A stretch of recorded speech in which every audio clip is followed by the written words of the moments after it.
Jadi kotoran-kotoran di hati. Kalau sudah kotoran, tertutup nanti fungsinya. Kalau sudah tertutup, yang baiknya tertutup, yang buruk muncul. Yang baik itu kan yang tenang, yang gelisah muncul. Akumulasinya apa? Gelisah terhadap segala hal. Puncaknya gelisah pada kematian.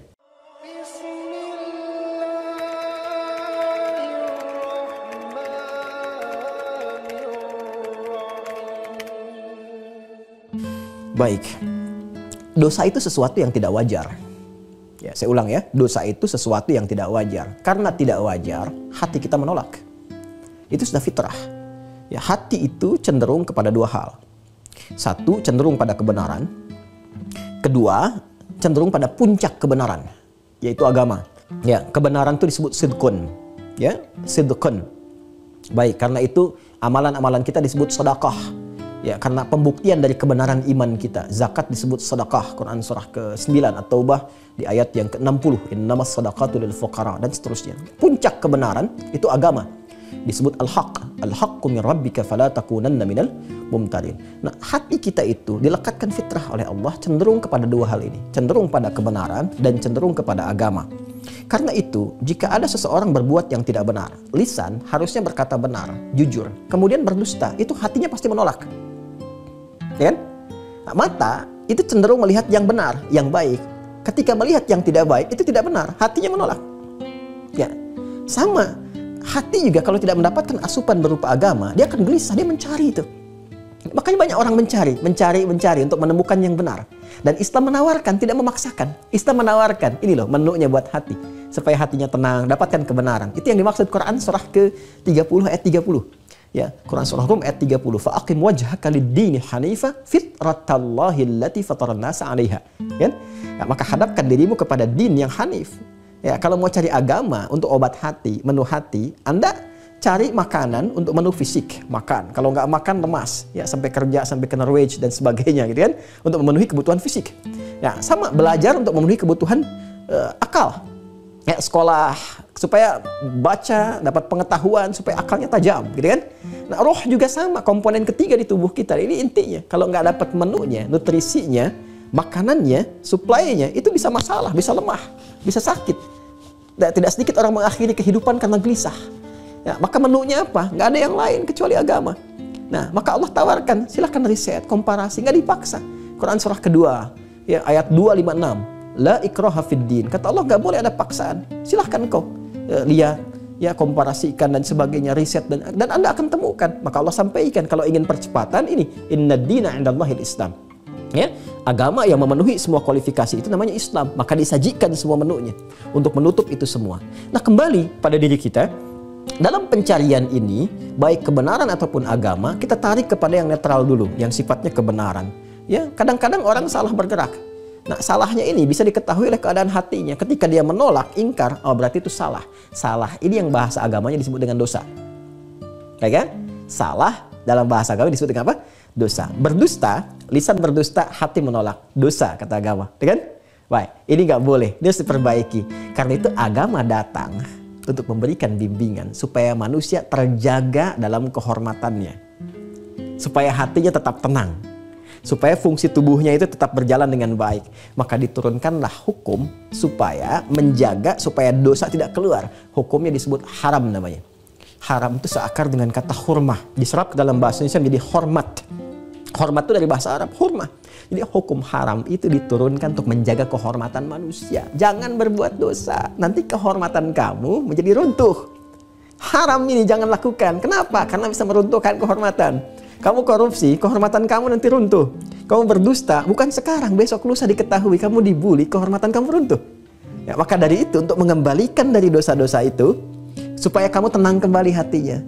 Sebab kalau nggak diperbaiki, kata Nabi di hadis Muslim, naktah sauda. Jadi kotoran-kotoran di hati. Kalau sudah kotoran, tertutup nanti fungsinya. Kalau sudah tertutup, yang baiknya tertutup, yang buruk muncul. Yang baik itu kan yang tenang. Yang gelisah muncul, akumulasinya apa? Gelisah terhadap segala hal. Puncaknya gelisah pada kematian. Yang tadi seperti Anda sampaikan. Maka bagaimana cara memperbaikinya? Pertama, Quran surah keempat tadi saya sampaikan ayat ke-17. Ya, innamat taubatu 'alallahi lilladzina ya'maluna as-su'a bijahalatin tsumma yatubuna min qarib. Jika ada seseorang merasakan berbuat salah, diingkari oleh hatinya dan dia tahu itu dosa, Maka cepat perbaiki itu, kembalikan ke jalan yang benar. Kembali dari salah kepada soleh, kepada jalan yang benar. Itu disebut taubat namanya. Derivasi kata taba yatubu taubat. Caranya bagaimana? 3 caranya. 1, akui bahwa itu salah. Jadi Islam tuh gentle, kalau salah akui. Gentle sekali. Ya, itu untuk mendidik jiwa. Ya, jadi jangan menempatkan jiwa kita tinggi. Justru ketika tinggi, taubatnya nggak akan dilakukan. Iblis itu kenapa nggak bisa taubat? Karena saat diberikan oleh Allah kesempatan taubat, dia merasa tinggi. Makanya diharamkan sifat tinggi. Aba wastakbar. Quran surah kedua ayat 34. Aba wastakbar. Dia merasa tinggi karena itu nggak bisa taubat. Karena itu gentle kata Allah, kalau salah akui keliru. Ya? Baik, kalau salah terhadap orang lain, minta maaf. Baik ya, itu yang dimaksud Quran surah ke-3 Ali Imran ayat 133 sampai dengan 134. Jadi meminta maaf itu tinggi nilainya, diapresiasi oleh Allah. Saya ulang ya, diapresiasi oleh Allah. Kita nggak harus berpikir dia memaafkan atau tidak. Karena tujuan meminta maaf itu untuk menghadirkan kesungguhan kita dalam bertobat. Ya, kita tidak dihisab dengan adanya maaf dari dia atau tidak. Jadi kalau kita sudah meminta maaf dengan tulus, maka Allah akan memberikan kelapangan pertama pada diri kita. Sepertiga taubat diterima. Ya, kalau dia menerima, memaafkan, alhamdulillah. Kalau tidak memaafkan, urusan nanti dia dengan Allah. Urusan kita selesai dengan dia. Ingat ya, kecuali utang ya, utang dibayar dulu tuh. Jangan meminta maaf, utang lunas, tidak. Ya. Baik, jadi ini bagian pertama, mengakui dulu. Yang kedua, menyesali. Menyesali. Yang ketiga, ini yang paling menarik nih. Mengganti apa yang salah tadi dengan yang soleh untuk menunjukkan kepada Allah kita berubah. Caranya tinggalkan yang salah tadi dan ganti dengan perbuatan yang soleh. Contoh, ada orang berkata yang kurang baik, dia ingin bertobat dari kata-kata yang tidak baiknya, ya, kata jelek, menghina dan sebagainya. Mengakui, saya nggak tepat, saya nggak bagus. Minta maaf kalau pernah melukai orang lain. Itu sesali. Lalu dia berlatih berkata yang baik, berlatih kata-kata yang mulia, yang menyenangkan orang, gitu kan? Untuk menunjukkan dia sudah berubah. Nah, ketika dia berhasil menata jalan itu, itulah taubat nasuha. Apa itu nasuha? Dari kata nasoha, seakar dengan kata nasihat. Asalnya adalah sesuatu yang melapangkan jiwa, yang menenangkan hati. Jadi nasuha itu asalnya bukan taubat yang diterima, taubat yang memberikan dampak pada ketenangan jiwa. Itulah taubat nasuha. Sehingga jiwanya tenang lagi, yang tadinya gelisah jadi tenang. Ketika dia tenang, dengan ketenangan itu dia bisa membaca keadaan dengan lebih baik.